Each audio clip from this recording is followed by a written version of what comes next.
Bonjour, je m'appelle Quentin Masmayous et je suis administrateur système et réseau cloud chez Ipsi.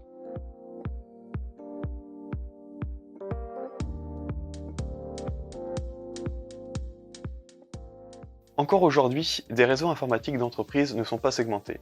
Par conséquent, toutes les ressources de leur système d'information sont accessibles depuis n'importe quel moyen de connexion au réseau, Ethernet comme Wi-Fi. À cause de cette absence de segmentation, les entreprises sont exposées à toutes sortes de risques cyber. Dans cette vidéo, découvrez la segmentation réseau, les risques auxquels on est exposé lorsqu'elle n'est pas mise en place et ses différentes formes.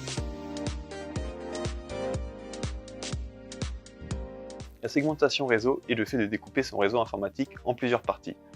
L'objectif est que chaque type de ressources, environnement ou service puisse avoir leur propre réseau. Pour mieux comprendre le caractère indispensable de la segmentation, nous allons voir les risques auxquels une entreprise s'expose lorsqu'elle ne la met pas en place. Le premier risque vient de la surcharge de communication du matériel IP présent sur le réseau d'une entreprise. Que ce soit des serveurs, des automates, de l'IoT ou encore des alarmes, ils envoient tous des informations vers les autres matériels. Tout ce bruit limite le débit disponible et rend les communications lentes. Comme les matériels IP sont accessibles par défaut sur le réseau, n'importe quel utilisateur peut y accéder et tenter de s'y connecter. En cas d'identifiant par défaut et de mot de passe devinable, l'authentification peut aboutir par un accès indésirable. Toujours du côté utilisateur interne, si l'un d'eux devait se faire pirater son ordinateur, le logiciel malveillant pourrait se répandre sur tout le système d'information de l'entreprise. Aussi, cela donnerait un accès direct au serveur à l'attaquant. Enfin, le système d'information peut être atteint à travers un réseau Wi-Fi visiteur, et dans le cas où une personne malveillante s'introduit à l'intérieur de l'entreprise et branche un appareil, elle pourrait exfiltrer des données sensibles sans trop de difficultés.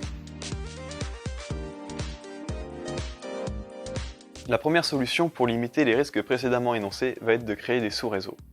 Un sous-réseau, comme son nom l'indique, est un réseau sous-jacent au réseau principal, c'est-à-dire qu'il est le résultat de la découpe de la plage réseau principale, grâce au masque réseau.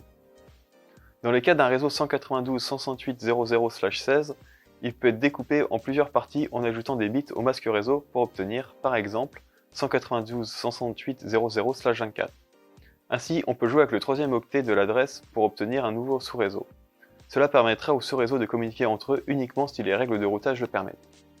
La mise en place basique de sous-réseaux se fait de manière physique. Chaque équipement réseau est dédié au sous-réseau auquel il appartient.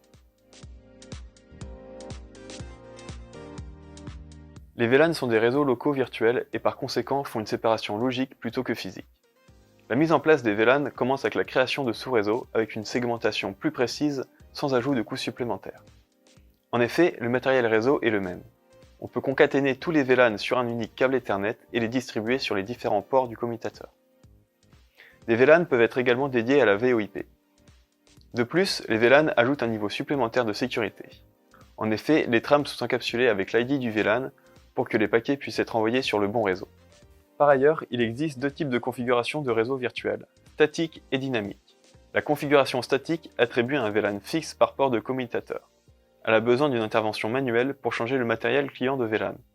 Quant à la configuration dynamique, elle se fait à travers l'adresse MAC du client qui se branche sur le port du commutateur. C'est ce dernier qui attribue le VLAN en fonction de cette adresse grâce à une base connue par un serveur de politique qui doit être constamment tenu à jour.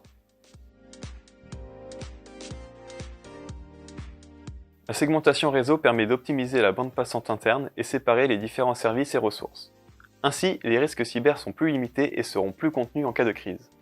Cette limitation d'accès peut être renforcée par le filtrage MAC, l'authentification et par l'utilisation stricte des prises réseau nécessaires. Dans le cadre de ses missions d'experts cyber, Ipsi accompagne les entreprises dans leur politique de cybersécurité. N'hésitez pas à nous contacter afin de bénéficier de nos services de qualité.